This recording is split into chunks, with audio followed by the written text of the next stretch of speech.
Subscribe कीजिए ज्ञान centre को और बेल आइकन दबाइए इलेक्ट्रिक और टेक्नोलॉजी के वीडियो सबसे पहले देखने के। नमस्कार दोस्तों, ज्ञान सेंटर चैनल में मैं विपिन आपका बहुत बहुत स्वागत करता हूं। और आज हम बात करने वाले हैं कि भाई ये 3 फेज इंडक्शन मोटर हो या सिंगल फेज इंडक्शन मोटर हो या सबमर्सिबल मोटर हो, मोटर खराब क्यों होता है, मोटर जलता क्यों है, उसका वाइंडिंग कॉइल क्यों खराब हो जाता है, तो उसके ऊपर ही पूरी बात करेंगे। और इसके रोकने के क्या क्या तरीके हैं और कैसे हम मोटर को जलने से बचा सकते हैं, तो पूरी बात करेंगे डिटेल के साथ। तो नॉर्मली सबसे बड़ा रीजन होता है मोटर जलने के पीछे बेरिंग्स का। ये फिर सबमर्सिबल मोटर हो तो उसमें थ्रस्ट बेरिंग है या फिर उसके बुशिंग है, उसका मेन रोल होता है। और ऐसी इंडक्शन मोटर में तो बेरिंग का ही मेन रोल होता है। बेरिंग खराब हो जाए और मोटर ना जले, उससे बचाने के लिए हम क्या कर सकते हैं। जब भी बेरिंग खराब हो तो हमारा मोटर बंद हो जाए तो सबसे पहला तरीका है थर्मल ओवरलोड रिले का सेटिंग सही होना चाहिए। सही होना चाहिए मतलब 1-2 एम्पियर या आप अप रखिए, जितना मोटर का मैक्सिमम एम्पियर है।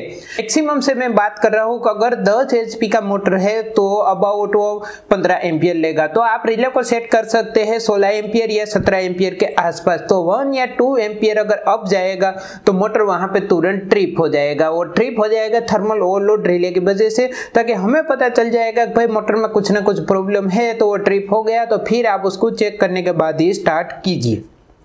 अब दूसरा रीजन है मोटर जलने का, वो होता है कि मोटर के साथ जो मशीन अटैच है, यानी कि उसका ड्राइव कहां से ड्राइव हो रहा है, उसका गियर बॉक्स के साथ ड्राइव हो रहा है या फिर बेल्ट ड्राइव है या फिर किसी भी तरह से मशीन के साथ अटैच है, वो मशीन में कुछ प्रॉब्लम हो जाए। एग्जांपल के साथ एक बेल्ट ड्राइव है या फिर ब्लोअर है या कोई भी चीज है, उसका बेरिंग अगर खराब हो गया या उसमें कोई प्रॉब्लम हो गया तो भी पूरा लोड आएगा डायरेक्ट मोटर के ऊपर और मोटर हमारा खराब हो सकता है। तो वहां पे भी एक ही चीज काम आएगा कि अगर थर्मल ओवरलोड रिले है या फिर एमपीसीबी है, यानी कि मोटर प्रोटेक्टर सर्किट ब्रेकर, तो उसका एम्पियर आप सही से सेटिंग किया हुआ होगा तो आपका मोटर कभी खराब नहीं होगा और वहां पे मोटर ट्रिप हो जाएगा। तो फिर आप उसको चेक करने के बाद स्टार्ट कीजिए। और जब भी मोटर ट्रिप हो तो बिना एम्पियर चेक किए या फिर मैकेनिज्म चेक किए, उसका मैकेनिज्म आप चेक करेंगे तो भी आपको पता चल जाएगा। एक अनवांटेड आवाज वहां से आएगी। अगर बेरिंग खराब है, बुशिंग खराब है या मशीनरी में कोई भी प्रॉब्लम है तो वहां पे वो आवाज जरूर आएगी।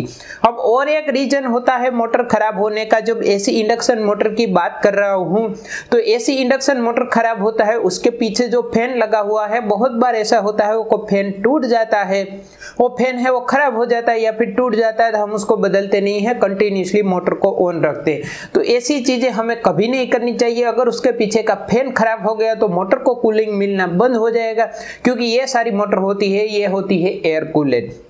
अगर उसको कूलिंग मिलना बंद हो गया तो मोटर ओवरहीट होके उसका वाइंडिंग कॉइल जल जाता है।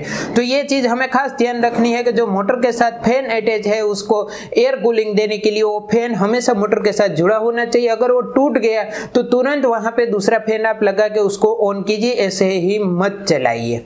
और एक सबसे बड़ा रीजन होता है मोटर खराब होने का सिंगल फेसिंग। अगर 3 फेज मोटर है तो वहां पे एक फेज कभी कभी चला जाता है, फिर वो वायर से चला जाए या फिर वायर के जॉइंट के हिसाब से चला जाए या फिर कॉन्टेक्टर खराब हो या कोई भी तरीके से वहां से एक फेज गया तो सिंगल फेसिंग में मोटर चल जाती है और वो मोटर जल जाती है। हमेशा मोटर के साथ सिंगल फेसिंग प्रोटेक्टर लगाइए, ताकि कभी भी एक फेज चला जाए तो वो मोटर वहां पे ट्रिप हो जाए और वो मोटर ना जले, वाइंडिंग कॉइल उसका ना जले। देखिए, वाइंडिंग कॉइल जलने से एक तो खर्चा तो बढ़ेगा, कोई भी कंपनी है, ब्रांड है या आपके घर का मोटर है, खर्चा तो बढ़ेगा, ऊपर से वहां पे ज्यादा एनर्जी आपको लगानी पड़ेगी। एनर्जी का मतलब मेरा ये है कि वो जो पुराने वाला मोटर है उसको निकालिए, उसकी जगह पे दूसरा मोटर अटैच कीजिए, वो मोटर को फिर वाइंडिंग कीजिए, फिर उसको लगाइए वापस। तो ये जो भी मैकेनिकल पावर आपको लगाना पड़ेगा वो आपको नहीं लगाना पड़ेगा और थोड़ा सा ध्यान रखने से आपकी मोटर बच सकती है और सालों साल तक चल सकती है। अगली बात करते हैं कि अगला मोटर क्यों जलता है।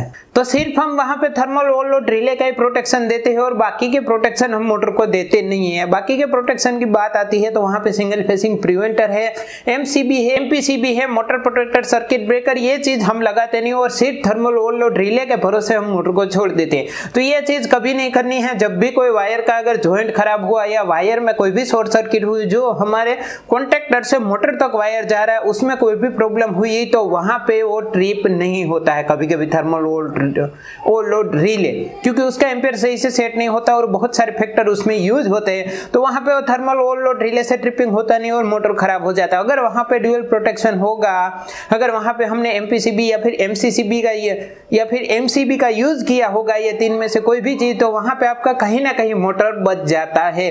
तो ये कुछ चीजें थी जो मुझे याद आ गई, तो आपको बता दिया। सिंगल फेजिंग मोटर में अगर बात करूं, सिंगल फेज मोटर में सबमर्सिबल हो या फिर ऐसी इंडक्शन मोटर हो, तो इसमें भी ये सारे फैक्टर यूज होते हैं। बस उसमें ये होता है, एक अलग से एक चीज ऐड करना चाहता हूं कि जब भी single phase motor high ampere पे चलने लगती है तो हम उसका कैपेसिटर चेक नहीं करते हैं, यानी कि कैपेसिटर कहीं ना कहीं वो कमजोर हो गया होता है और मोटर सेल्फ स्टार्टिंग में प्रॉब्लम कराती है, ऐसा सब कुछ प्रॉब्लम होता है। तो सबसे पहले उसका कैपेसिटर आप बदल दीजिए या चेक कीजिए। तो वहां पे एक पॉइंट और ऐड हो गया, सिंगल फेजिंग मोटर के लिए हमें उसके कैपेसिटर भी चेक करने होते हैं। और एक चीज है जो मुझे याद आ रही है, तो आपको बता दूं कि हम सही वायर यूज नहीं करते, यानी कि जितना एमएम का वायर जितनी मोटर पे चाहिए, यानी कि 5 हॉर्स पावर की है तो उसमें कितना एमएम का वायर यूज होगा, तो वायर का लोड कैलकुलेट हम करते नहीं और वहां पे कोई भी वायर हम लगा देते हैं ताकि मोटर को सही से करंट नहीं मिल पाता, सही एम्पियर सही वोल्टेज नहीं मिल पाता और मोटर खराब हो जाती है। तो ये चीज कभी नहीं करनी है। कॉन्ट्रैक्टर के साथ या फिर एमसीबी के साथ या फिर वायर के साथ आपको सही